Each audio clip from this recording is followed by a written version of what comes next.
მოგესალმებით. ევროკავშირი არის იმის კლასიკური მაგალითი, თუ როგორ მართავს გლობალური deep state-ის საკუთარ კოლონიას. სიტყვას კოლონია შემთხვევით არ ვამბობთ. დღეს უბრალოდ მართვის ფორმა და გარეგნული სახე არის შეცვლილი, თორემ მართლობის მეთოდები იგივეა. იგივეა მიზნებიც. 2006 წელს ევროკავშირის ეკონომიკამ $1.5 ტრილიონით აჯობა ამერიკის ეკონომიკას, რაც ამერიკის deep state-ისთვის წითელი შუქი იყო და ამოქმედდა გეგმა, რომ ევროკავშირი მთლიანობაში უნდა ქცეულიყო მართვად პოლიტიკურ და ტერიტორიულ ერთეულად. ამისთვის კი საჭირო იყო პირველ რიგში აგენტოკრატიის დაკომპლექტება და მათი ევროკავშირის სტრუქტურებში განაწილება. იგივე პროცესი უნდა დაწყებულიყო წევრი ქვეყნების დონეზეც, ეროვნული მთავრობების დონეზე. არაერთხელ გვითქვამს, რომ პირველები, ვინც ეს გეგმა საკუთარ თავზე გამოსცადეს, იყვნენ დასავლეთ და ჩრდილოეთ ევროპის ქვეყნები. შედეგად დღეს უკვე გერმანიასა და საფრანგეთში პოლიტიკური და ეკონომიკური კრიზისებია. ზოგადად ევროკავშირი როგორც ეკონომიკური ბლოკი ენერგეტიკულ სირთულეებს ებრძვის. ჩრდილოეთ ევროპის ქვეყნებშიც იგივე პროცესებია. იმისთვის, რომ ევროკავშირი საფუძვლიანად დასუსტებულიყო და გლობალური deep state-ის ნეოკოლონიალური მმართველობა გაადვილებულიყო, დაიწყო აგრესიული პოლიტიკის გატარება სხვადასხვა მიმართულებით. განსაკუთრებული როლი და დატვირთვა აქვს LGBT პოლიტიკასა და საიმიგრაციო პოლიტიკას. გიჟური LGBT პროპაგანდა ევროკავშირის წევრ ქვეყნებში მცირე გამონაკლისებს თუ არ ჩავთვლით, აქტიურად ინერგება. ერთია ის, რომ ევროკავშირის დონეზე იღებენ დეკლარაციებს, რომ LGBT პროპაგანდასა და იდეოლოგიას აქტიურად განავითარებენ. მეორე არის ის პოლიტიკა, რომელსაც წევრი ქვეყნები ეროვნულ დონეზე ატარებენ. მაგალითად, შვედეთში 2024 წლის აპრილში პარლამენტმა მიიღო კანონი, რომლითაც ქვეყანაში სქესის შეცვლა 18 წლის ნაცვლად 16 წლიდან იქნება შესაძლებელი. აქ საუბარია იურიდიულ დონეზე სქესის შეცვლასთან დაკავშირებით. როდესაც ქვეყანაში ალკოჰოლის გაყიდვაზე მინიმალური ასაკობრივი ზღვარი 20 წელია და ამ დროს სქესის შეცვლა თურმე არასრულწლოვნისთვის შეიძლება, თუ ექიმთან ან ფსიქოლოგთან ხანმოკლე კონსულტაციას გაივლის და ჯანდაცვის ეროვნული საბჭოსგან ნებართვას მიიღებს, რა ჰქვია ამას, თუ არა იდენტობის გაქრობის აგრესიული პოლიტიკა. ცალკე სიგიჟეა ის, რომ ქვეყანაში სახელმწიფოს დონეზე აღიარებენ, რომ ადამიანმა შეიძლება სქესი შეიცვალოს.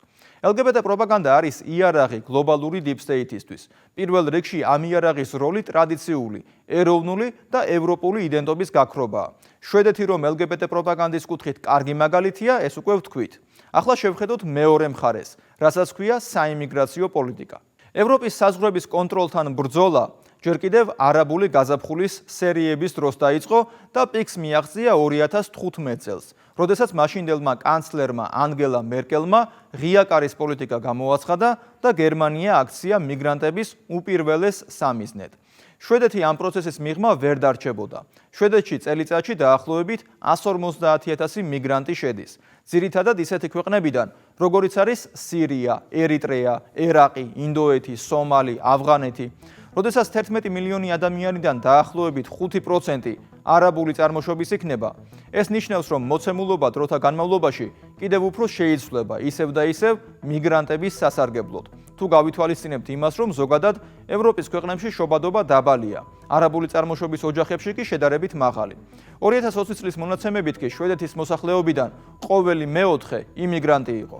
როდესაც ქვეყანას ასე აგრესიულად თავს ახვევენ LGBT პროპაგანდასა და უკონტროლო მიგრაციას, ვითარება ბუნებრივია შეიცვლება უარესობისკენ. მოხდება ის, რაც ხდება ხოლმე და რაც უკვე ტენდენციაა. მიგრანტების გაევროპელება და შვედებად გადაკეთება არ გამოვა. სამაგიეროდ მოიმატებს დანაშაული და ეთნიკურ თუ რელიგიურ ნიადაგზე დაპირისპირებები. ჩვენ ისიც უნდა გავითვალისწინოთ, რომ ცალკე აღებული ერთეული ადამიანი, რომელიც ახლო აღმოსავლეთის რომელიმე ქვეყანაში ცხოვრობს, შეიძლება სულაც არ იყოს დამნაშავე, ტერორისტი და მოძალადე. მაგრამ როდესაც ასეთი მიგრანტი ხვდება ევროპაში, უკვე ადგილზე ჩანს, რომ მისი ინტეგრირება არ გამოდის. სამსახურის პოვნა არც ისე ადვილია. ადგილობრივ საზოგადოებაში ინტეგრირება კიდევ უფრო ძნელია გასაგები მიზეზების გამო. შემდეგ იქნება მოცემულობა, რომ ასეთი მიგრანტი ადვილი სამიზნე ხდება დანაშაულებრივი ჯგუფებისთვის გადმოსაბირებლად. ამას ხელს უწყობს ზოგადი მიდგომა ევროპის ქვეყნებში, რომ მალავენ დამნაშავის ეთნიკურ წარმოშობას, რელიგიურ კუთვნილებას. ეს კი უკვე ნოყიერ ნიადაგს ქმნის იმისთვის, რომ მიგრანტი დამნაშავე გახდეს. მით უმეტეს, როდესაც ასეთი მიგრანტების სოციალური და მატერიალური ფონი ისედაც დაბალია და უფრო მეტად არის მიდრეკილი დანაშაულისკენ. არ არის გასაკვირი, რომ მიგრანტების ნაწილი დამნაშავე გახდეს. ჩვენ შეგვიძლია გავაკეთოთ დაშვება, რომ მხოლოდ იმიტომ გავიგეთ, 4 თებერვალს შვედეთში ქალაქ ერებრეში თავდამსხმელის ვინაობა ასე მალე, რომ ის შვედი იყო. წინააღმდეგ შემთხვევაში შეიძლება ვინაობა დაეფარათ. ეს კი აეხსნათ იმით, რომ საზოგადოებაში ვინაობას შფოთვა და დაპირისპირება არ გამოეწვია. ერთ დროს ევროპის სამაგალითო ქვეყნის შესახებ ნახეთ დათა გვასალიას სიუჟეტი. Violent clashes. Sweden's gang wars in a series of explosions linked to a gang war. ეს შვედეთისთვის მძიმე პერიოდია. გადმოცემაც კი მიჭირს იმის, თუ რამდენად სერიოზულია ვითარება. შვედეთს აქამდე მსგავსი რამ არასდროს გამოუცდია. ევროპის სხვა არცერთ ქვეყანაში მსგავსი რამ არ ხდება. არადა შვედეთი წარსულში ცნობილი იყო მისი განვითარებისა და უსაფრთხოების დონით. 20 ან გნებავთ 10 წლის წინ ვერავინ წარმოიდგენდა, რომ შვედეთი, რომელსაც მსოფლიო უყურებდა როგორც ევროკავშირის კეთილდღეობის მაგალითს, საჩვენებელი მოდელიდან სხვა ქვეყნებისთვის გამაფრთხილებელ მაგალითად გარდაიქმნებოდა. მსგავსი სახალხო პანაშვიდები შვედეთში ბოლო წლებში მოხშირდა. ეს შემთხვევა კი სულ ახლახანს, რამდენიმე დღის წინ შვედეთის ქალაქ ერებრეში მომხდარ მასობრივ მკვლელობას ეხება. რა დროსაც 35 წლის მამაკაცმა ზრდასრულთა საგანმანათლებლო ცენტრში 10 ადამიანი მოკლა და შემდეგ თავი მოიკლა. მოტივი ოფიციალურად ჯერ არ დასახელებულა, თუმცა ყველა ხვდება, რომ ეს შემთხვევაც ეთნიკური დაპირისპირების შედეგია. შვედეთის, როგორც ევროპული კეთილდღეობის მოდელის დაცემის ისტორია 2015-2016 წლიდან იღებს სათავეს. მაშინ, როდესაც მიგრანტების რაოდენობამ პიკს მიაღწია და 160,000-ს გადააჭარბა. ჯერ კიდევ 2017 წელს დონალდ ტრამპმა საარჩევნო კამპანიისას უკონტროლო მიგრაციაზე საუბრისას შვედეთის მაგალითი მოიყვანა. ნახეთ რა მოხდა წინაღამით შვედეთში. შვედეთში ვინ დაიჯერებდა, რომ ეს შვედეთია? მათ იმდენი პრობლემა აქვთ, რასაც ვერასდროს იფიქრებდნენ, რომ შესაძლებელი იყო. მართლაც ასეა. ვერც შვედები და ვერც დანარჩენი მსოფლიო ვერ იფიქრებდა, რომ ერთ დროს წარმატების მოდელად ქცეული ქვეყანა რადიკალურად შეიცვლებოდა. მაშინ ტრამპის განცხადებას შვედი პოლიტიკოსი კარლ ბილდტი ირონიულად გამოეხმაურა და პოსტში დაწერა, რას ეწევა. თუმცა დღეს უკვე ნათელია, რომ ტრამპი მაშინ მართალი იყო. ბილდტი კი უკონტროლო მიგრაციულ პოლიტიკას ლობირებდა. რა გასაკვირია, ის ხომ გლობალური აგენტურული ქსელის ნაწილია, რომელსაც Deep State მართავს და იყენებს მისი მიზნებისთვის, მათ შორის საქართველოსთან მიმართებითაც. ბილდტი ხომ აქტიურად ლობირებდა ჯერ სააკაშვილის გარედან მართულ ხელისუფლებას, შემდეგ რადიკალურ ოპოზიციას და მხარს უჭერდა ქვეყანაში ეროვნული ხელისუფლების ძალადობრივად ცვლილების მცდელობებს. განსაკუთრებით კი გამჭვირვალობის კანონის წინააღმდეგ გამოსვლებით დაგვამახსოვრა თავი. რაც შეეხება ევროპას, ბილდტი და ევროკრატია ევროპული ქვეყნების დამორჩილების სქემაში იმ აგენტებს წარმოადგენენ, რომლებიც გლობალური Deep State-ის დაკვეთებს ასრულებენ. და რა არის ამ დაკვეთის მთავარი მიზანი? Deep State-ის მოქმედების მთავარი ხაზი და მიზანი ისაა, რომ გაანადგუროს იმ ქვეყნების თვითმყოფადობა, რომლის მიმართაც ინტერესი გააჩნია. ევროკავშირი მის მთავარ სამიზნედ დიდი ხნის წინ იქცა. თუ ის ამ ქვეყნებს შეუქმნის იმგვარ კრიზისებს, რომ სახელმწიფოები რეგრესის შეუქცევად პროცესში ჩაიძირონ, მათ ადვილად მოწყვლადსა და სამართავს გახდის. ევროპული ქვეყნები და განსაკუთრებით შვედეთი ამ მიმართულებით მსოფლიო სახელმძღვანელოდაც კი იქცა. მაგალითად, თუ რა ხდება მაშინ, როდესაც გარე ძალების მიერ თავს მოხვეულ პოლიტიკას უსიტყვოდ მიყვები და ეროვნულ ინტერესებს მეორე ხარისხოვნად აქცევ. შვედეთი დღეს უკვე იქცა Deep State-ის ექსპერიმენტად, რომელმაც გლობალური Deep State-ისთვის გაამართლა, შვედებისთვის კი გამოუსწორებელ შედეგად იქცა. დაახლოებით 10 წლის წინ შვედეთს ევროპაში იარაღით ჩადენილი დანაშაულის ერთ-ერთი ყველაზე დაბალი მაჩვენებელი ჰქონდა. ახლა კი ამ კატეგორიაში ისინი მეორე ადგილზე არიან. სტოკჰოლმში იარაღით ძალადობის მაჩვენებელი ლონდონთან შედარებით 30-ჯერ მეტია. სტოკჰოლმის მოსახლეობა კი ლონდონის მოსახლეობაზე თითქმის 8-ჯერ ნაკლები. ქვეყანა ჩაფლულია ბანდების ომში, რომელსაც თითქმის მთლიანად მიგრანტები მართავენ. შვედეთს ევროპაში უკვე სავალალო რეპუტაცია აქვს. იგი ბანდებთან დაკავშირებული მკვლელობების რაოდენობით ლიდერობს. მოზარდებს, რომლებიც ჯერ კიდევ მოზარდობის ადრეულ ეტაპზე არიან, მკვლელობისთვის აკავებენ. ამის შედეგად შვედეთში მძიმე დანაშაულის ჩამდენთა საშუალო ასაკი ყველაზე დაბალია. სულ უფრო მეტი გარეუბანი კლასიფიცირდება ოფიციალურად როგორც განსაკუთრებით პრობლემური ზონა, სადაც პოლიციის საქმიანობა გართულებულია ან თითქმის შეუძლებელი. ამ უბნებში, რომელთაც ადგილობრივი კლანები აკონტროლებენ, სასწრაფო დახმარებისა და სხვა პირველი რეაგირების ჯგუფების შესვლა მხოლოდ პოლიციის თანხლებით და ტყვია გაუმტარი ჟილეტებით არის შესაძლებელი. გაზრდილია სექსუალური ძალადობის შემთხვევებიც და ისინი უკვე აღიარებენ, რომ მიგრაციული პოლიტიკა შეცდომა იყო. შედეგების კონტროლი უკვე შეუძლებელი გახდა. ჩვენ ძალიან ბევრი ხალხი მოვიყვანეთ აქ და ახლა უმეტესობა თანხმდება, რომ ჩვენ ვერ მოვახერხეთ მათი ინტეგრაცია. ბევრი ახლად ჩამოსული ვერ ხვდება, რისი გაკეთება არის დაშვებული და რისი არა. ეს ქვეყანა აღარ არის ისეთი, როგორიც ადრე იყო. ვგრძნობ, რომ სტოკჰოლმის მოსახლეობა ნელ-ნელა იცვლება. ბევრი წლის წინ ჩვენთან ჩამოდიოდნენ ადამიანები იუგოსლავიიდან, რომლებსაც იგივე კულტურა ჰქონდათ, რაც სკანდინავიასა და ევროპას, მაგრამ აფრიკიდან ჩამოსულები სხვანაირი კულტურის მატარებლები არიან.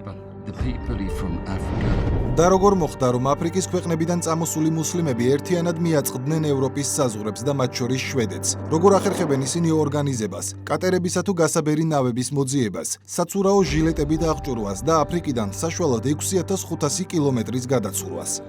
საქმე იმაშია, რომ გლობალური ომის პარტიის მიერ უცხო ქვეყნებზე გავლენის მოპოვების მნიშვნელოვან ინსტრუმენტს მიგრაციული პოლიტიკაც წარმოადგენს, რომელმაც ყველაზე მეტად ევროპული ქვეყნები დააზიანა და აქ სოროსის როლი საკმაოდ მნიშვნელოვანია. ერთი მხრივ ჯორჯ სოროსის ფონდს Deep State-ის კონტროლქვეშ მოქცეული USAID აძლევდა ფულს. თავის მხრივ კი სოროსი აფინანსებს აფრიკულ ფონდებს, რომლებიც უზრუნველყოფენ ღარიბი აფრიკელების ევროპაში ზღვით ტრანსპორტირებას. პარალელურად Deep State-ი მართავს ევრობიუროკრატებს, რომლებიც მას ემსახურებიან და მიგრაციის ლიბერალიზებას წევრ სახელმწიფოებს ავალდებულებენ. შესაბამისად, ევროპულ ქვეყნებს მიგრანტების უპირობო მიღებას აიძულებენ. USAID-ის ახლახანს გამოქვეყნებული სკანდალური ფაილების შემდეგ კი ისიც გავიგეთ, რომ მედია, რომელიც უკონტროლო მიგრაციას მულტიკულტურალიზმის სახელით ფუთავდა, ხოლო ვინც მიგრანტების მიღებაზე უარს ამბობდა, ამონათებდა, ასევე USAID-დან ფინანსდებოდა. ეს ხდება მთელს დასავლეთ ევროპაში და ელიტები ცდილობდნენ ეჩვენებინათ, რომ მათი მასობრივი მულტიკულტურიზმის პოლიტიკა, რომელიც არავის სურს და არავის უნდოდა, კარგი იყო. ასე რომ Deep State-ი მართულია ევრობიუროკრატიით, USAID-ის ფულით, სოროსის ქსელითა და ნაყიდი მედიით ხელოვნურ კრიზისებში ძირავდა ევროპულ ქვეყნებს, რომლებიც ადვილად სამართავი ხდებიან, რადგან ეკონომიკურად რთულ ვითარებაში ვარდებიან და ეთნიკური დაპირისპირებების ქაოსში იძირებიან. სწორედ ამ პრობლემებმა აქცია ერთ დროს ყველასთვის მისაბაძი შვედეთი საშის ზონად. თავისთავად მიგრანტი, რომელიც უკეთესი ცხოვრების საძიებლად სხვა ქვეყანაში მიდის, არ არის ნეგატიური მოვლენა. ნეგატიურ მოვლენად მიგრაციას Deep State-ის მიერ მისი ინსტრუმენტალიზაცია აქცევს, რომლის მიზანიც ევროპაში დემოგრაფიული მდგომარეობის ცვლილება და კრიმინალის ზრდაა.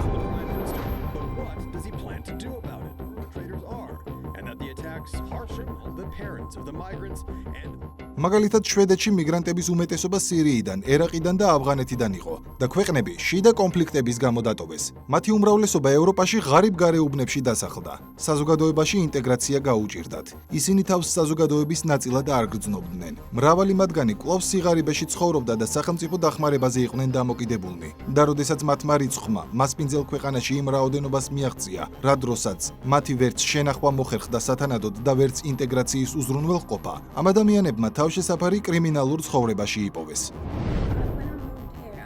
დიდი ქალაქიდან ჩამოვედი, რომ პატარა ქალაქში მეცხოვრა. მაგრამ ახლა ისია თითქოს დიდ ქალაქში ვარ. უკვე აქაც დიდი ქალაქისთვის დამახასიათებელი სიფრთხილე გჭირდება. გატეხილი სახლები, გაძარცვული ადამიანები, ეს შემაშფოთებელია.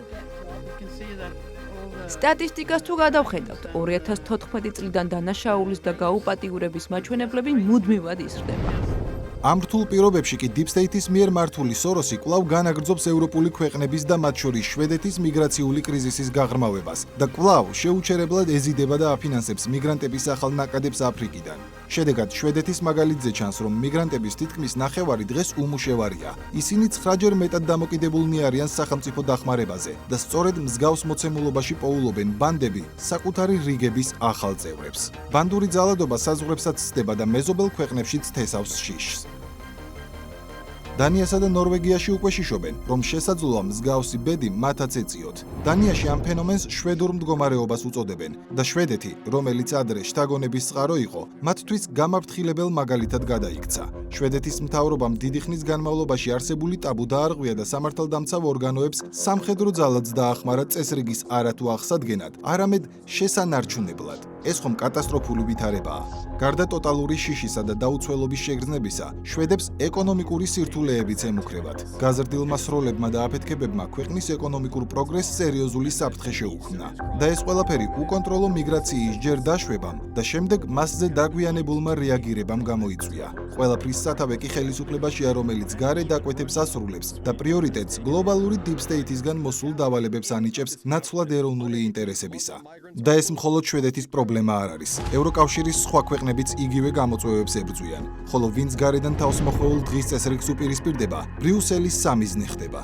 ვიქტორ ორბანი ამის კარგი მაგალითია. უნგრეთი აქტიურად ეწინააღმდეგება მიგრაციულ პოლიტიკას და მიგრანტებისთვის საზღვრებს კეტავს, რის გამოც წლებია deep state-ის მართული ევრობიუროკრატიის თავდასხმის მოგერიება უწევს. და მეტიც, მართლმსაჯულების საერთაშორისო სასამართლომ უნგრეთი ევროკავშირის თავშესაფრის კანონის დარღვევისთვის 200 მილიონი ევროთი დააჯარიმა. ამასთან ერთად, უნგრეთს უწევს ხარვეზების სრულად აღმოფხვრამდე ყოველდღიურად დამატებით მილიონი ევროს გადახდა. და რის გამო? იმის გამო, რომ ორბანი ეროვნულ ინტერესებს იცავს. იმის გამო, რომ ღიად გამოუცხადა ბრძოლა სოროსს, რომელიც პირდაპირ არის ჩართული ევროკავშირში მიგრაციული კრიზისის პროვოცირებაში deep state-ის დავალების შესაბამისად.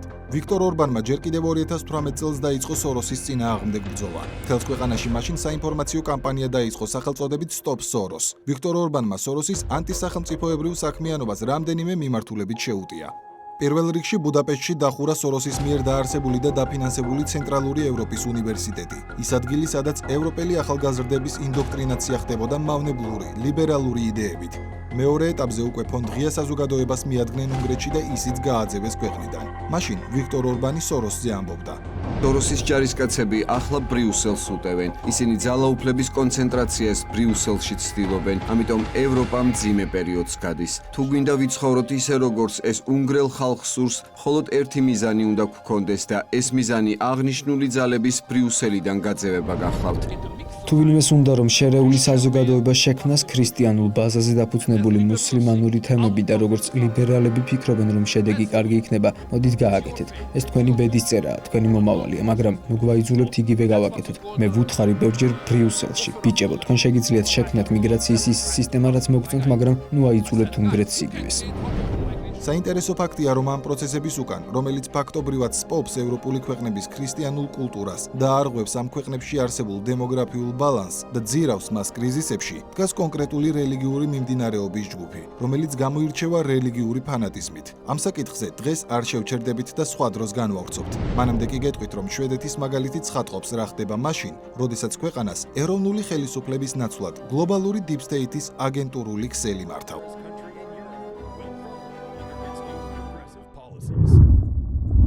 შვედეთი დღეს deep state-ის კლასიკური მარიონეტია. სხვაგვარად ჩვენ ვერ ავხსნით ისეთ პოლიტიკას, რომელსაც ეს ქვეყანა ბოლო პერიოდის განმავლობაში საქართველოსთან მიმართებით ატარებს. მაგალითად, საქართველოში საპარლამენტო არჩევნების შემდეგ შვედეთის ხელისუფლებამ შვედურ-ქართულ სამთავრობო უწყებებს შორის მიმდინარე პირდაპირ თანამშრომლობა შეაჩერა. შვედეთის საგარეო საქმეთა მინისტრი მარია სტენერგარდი კი სანქციების დაწესებას მოითხოვდა მაშინ, როდესაც აქ რადიკალური ოპოზიციის აქციები იმართებოდა. ამ მოთხოვნებს ის დღესაც იმეორებს. საქართველოსთან მიმართებით შვედეთის ხელისუფლების ქმედებები შვედეთის მოსახლეობის ინტერესებში არ შედის და ეს ფაქტია. ასევე ფაქტია, რომ შვედებისთვის მთლიანობაში სულ ერთია საქართველოში მიმდინარე აქციები.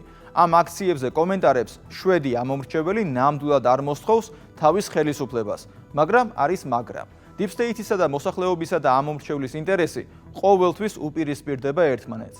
ასე არის ევროკავშირშიც, შტატებშიც და შვედეთშიც.